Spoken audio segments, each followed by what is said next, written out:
இன்னைக்கு night rapid அடிச்சுட்டு காலையில் மேட்ச் விளையாட போகணும் T10 மேட்ச். ஸோ அதுக்கு முன்னாடி நம்ம ஃபஸ்ட்டு பெட்ரோல் போட்டுட்டு அப்புறம் காற்று போட்டுடலாம். செல்ஃப் சர்வீஸ் தான் போல் இன்றைக்கி இங்கே யூஸ்வலாகவே ஏர் சர்வீஸ்லாம் நைட்டுக்கு இருக்காது. ஸோ நம்மளே போகிறது நல்லதுன்னு நினச்சி நம்மளே போட்டுக்கிட்டோம். ஸோ இங்கேயே வெயிட்டிங் பண்ணி இருக்கும்போது காலையில் மேட்ச் திங்கிங் பண்ணியிருந்தேன். ஏன்னா நம்ம 2 மாதம் அப்புறமா போகிறோம். ஸோ அதனால் ஒரு எக்ஸைட்மெண்ட்டாக இருந்துச்சு. ஸோ இதே நேரத்தில் நம்மளுக்கு டேரெக்டாக ஏரியாக்கே ரைடு வந்துச்சு. இதை எக்ஸைட் பண்ணிவிட்டு டேரெக்டாக நம்ம கிளம்பிட்டோம். அப்புறமா இதை அண்ணாவை ட்ராப் பண்ணிவிட்டு அந்த வேலை நம்ம சாமி கும்பிட்டுட்டு டேரெக்டாக வீட்டுக்கு போயிருந்தோம். இது நடுவில் நம்ம 4-5 ரைடு முடிச்சிட்டோம். இது ஸ்க்ரீன்ஷாட்டாக போட்டு விட்றேன். ரம்ஜான் டைமில் 3 மணி கூட அவ்வளோ டிராஃபிக்காக இருக்குது பாருங்களேன். இந்த டிராஃபிக்கை கடந்து அப்புறம் வீட்டுக்கு போயிட்டு அக்காவை கூப்பிடலான்னு பார்க்குறேன் கிரிக்கெட் விளையாடுறதுக்கு. சரி நீ வீட்டுக்கு வந்தப்பறம் விருவத்தில் போக முடியுதுன்னு நினச்சி ஃபஸ்ட்டு வாய் பேசப்பலாமா இல்லைன்னா தண்ணி குடிக்கலாமனு கன்ஃபியூஷன் இருந்தேன். அப்புறமா நம்ம கூகுள் பண்ண ஆரம்பிச்சிட்டோம். ஸோ கூகுள் பண்ண முடிச்சுட்டு அப்புறம் நம்ம ஃபஸ்ட்டு தண்ணி குடிச்சிட்டு அப்புறம் டேரெக்டாக நம்ம வாய் கிடக்குன்னு சாப்பிட்டு முடிச்சிட்டு அப்புறம் இன்னைக்கு T10 மேட்ச்க்கு இது மும்பை இந்தியன்ஸ் தான் நம்ம போட போகிறோம். ஸோ இது ஃபிட்டிங்லாம் அப்படி இருக்குன்னு பார்த்துட்டு கமெண்ட் பண்ணுங்க. இது T10 மேட்ச் ஹைப் ஏற்றுறதுக்கு இதெல்லாம் போஸ்டெல்லாம் நான் எடிட் பண்ணேன். அவ்வளோ நாள் அப்புறம் இது ஷூ போடும்போது தான் தெரியுது இது ஷூ கண்டிஷன் ரொம்ப வீக் ஆயிடுச்சு. இது நல்ல மட்டும் பாருங்க அப்படி இருக்குன்னு. இப்போ புது ஷூ வாங்கி ஆகணும் போல. உங்களுக்கு பட்ஜெட்டில் நல்ல ஒரு ஷூ தெரியும்னா எனக்கு கமெண்ட்ல லிங்க் அனுப்பி விடுங்க.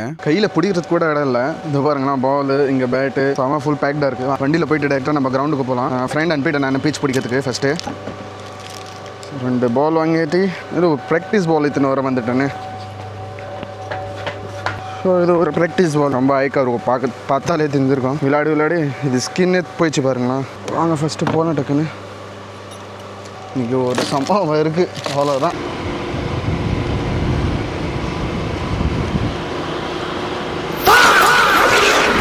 இங்கே ஒரு சம்பவம் இருக்கு அவ்வளோதான். ஆக்சிடென்ட் பார்த்துருப்பீங்க. செம ஆக்சிடென்ட்டு.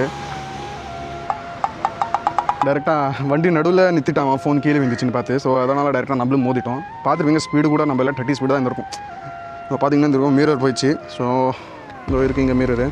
நல்லா காம்ப்ரமைஸ்லாம் பண்ணியாச்சு. நம்ம கிரவுண்டுக்கு வந்துச்சு. எல்லாம் தள்ளி விட்டுடலாம். நம்ம நார்மலாக இதெல்லாம் நடக்கிறது தானே ரோட்டில் போனால் நம்ம. ஸோ அவ்வளோ பெரிய விஷயமா எடுத்து நம்ம டே ஸ்பாயில் பண்ணக்கூடாதுன்னு தான் திரும்ப நம்ம பேக் டு கிரிக்கெட் மூடுக்கு வரும். கொஞ்சம் ரீஃப்ரெஷ்மெண்ட்டுக்கு வந்தால் 2 மாதம் அப்புறம் வரேங்க நான்.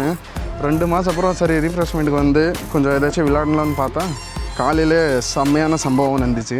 சரி பரவாயில்ல. இது பாருங்கள் என் ஃப்ரெண்ட் இங்கே வந்து பீச் பிடிச்சிட்டான். ஸோ இதை நம்ம இந்த கிரவுண்டில் தான் விளையாடுறோம். சரி வாங்க போகலாம்.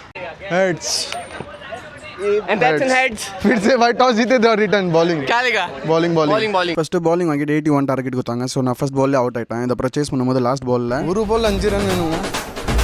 பார்க்கலாம் 5 ரன் வருதா இல்லைன்னு. 4 இது 4 एक नंबर भाई ड्रॉ एक नंबर ड्रॉ के 6 अबे जगह छूट गई तीसरा ही था भाई 6 भाई तीसरा मुझे कितना अबे बोल बोला यार अबे स्टंप को क्रॉस करके गया है. हां भाई ने बॉल फेंका एक 4 रन सुपर ओवर खेल. ஸோ ஒரு பால் 5 தேவைப்படும் போது 6 அடிச்சுட்டு நாங்கள் வின் பண்ணிட்டோம். ஆனால் ரொம்ப டிஸ்கஷன் போன அப்புறம் 4 ரன்னு சொல்லி சூப்பர் ஓவர் விளையாட வச்சுட்டாங்க. ஸோ ஃபர்ஸ்ட் மேட்ச்சில் நான் 0 அவுட் ஆனவன் சூப்பர் ஓவரில் ஃபர்ஸ்ட் பாலில் 4 அடிச்சுட்டு 2வது பாலில் 6 அடிச்சுட்டு 13 டார்கெட் கொடுத்துட்டு ஸோ இதுக்கப்புறமா நாங்கள் 6 ரன்னில் வின் பண்ணிவிட்டு இதுக்கப்புறம் வீட்டுக்கு வந்தப்பறம் நான் பன்னீர் பிரியாணி சாப்பிட ஆரம்பிச்சு. இது உங்களுக்கு வீடியோ பிடிச்சிருந்தா லைக் பண்ணுங்கள். மறக்காமல் சப்ஸ்கிரைப் அண்ட் ஃபாலோ பண்ணிடுங்க. டாடா பாய்.